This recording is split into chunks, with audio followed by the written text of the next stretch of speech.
What would you do if the people you loved most tried to destroy you? What would you do if your own blood, your own brothers, betrayed you and left you to die? This is not just a story. This is the Bible's most shocking revenge story. And the ending will leave you in tears. Joseph was a young boy with a pure heart. His father, Jacob, loved him deeply and gave him a beautiful coat of many colors. But that coat became more than just fabric. It became a fire that burned with jealousy. In the hearts of his brothers, they hated Joseph's dreams. They hated the thought that one day he might rise above them. And so, their hearts turned dark. One day, as Joseph walked toward them, smiling, innocent, carrying nothing but love, they plotted betrayal. "Here comes the dreamer," they whispered. "Let's kill him and see what becomes of his dreams." Their laughter turned to hatred, and their hatred turned to action. They ripped the coat from his body. They threw him into a pit, his cries echoing in the darkness. And for a handful of silver coins,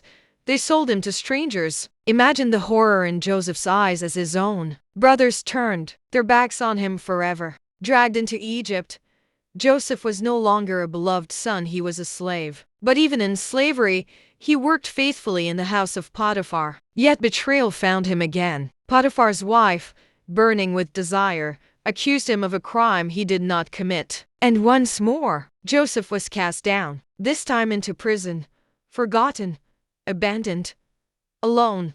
The walls of that prison held his youth captive. His dreams were shattered. His heart ached with memories of betrayal. He had every reason to hate, every reason to plot revenge. But instead of letting darkness consume him, Joseph clung to faith. He believed that even in the deepest pit, God had not forgotten him. Then one day, Pharaoh himself was troubled by dreams. None of his magicians, none of his wise men could explain them. And in that moment, Joseph, the forgotten prisoner, was brought before the throne. With wisdom from God, Joseph revealed the meaning. 7 years of abundance would be followed by 7 years of famine. In one divine moment, Joseph's chains were broken. From prisoner to ruler, from rags to royalty, from forgotten to remembered. Joseph became the second most powerful man in Egypt. The boy who once cried out from a pit was now clothed in robes of glory, with authority over a nation. But destiny had one more test. The famine spread,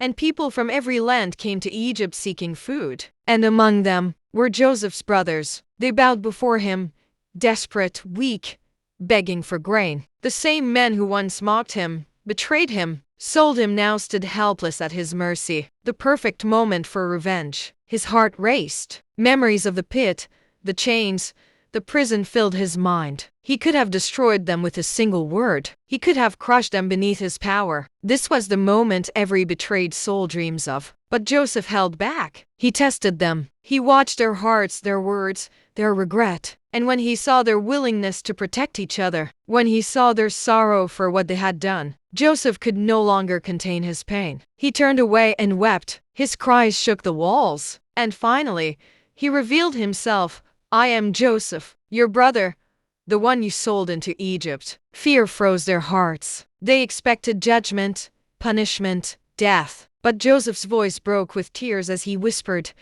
"Do not be afraid. You meant evil against me, but God meant it for good, to save many lives." And instead of revenge, Joseph gave them forgiveness. Instead of death, he gave them life. Instead of hatred, he gave them love. This was true revenge, not destroying his enemies, but breaking the curse of hatred with the power of love. Joseph's scars became salvation. His pain became a testimony. His tears became healing not just for himself, but for an entire nation. And today, Joseph's story speaks to you. Maybe you too have been betrayed. Maybe the people you trusted broke your heart, abandoned you, sold you out for their own gain. Your soul burns for revenge. But listen, revenge will never heal you. Revenge promises satisfaction, but leaves only emptiness. Forgiveness feels impossible, but it is the greatest strength. The Bible says in Romans 12:19, "Do not take revenge,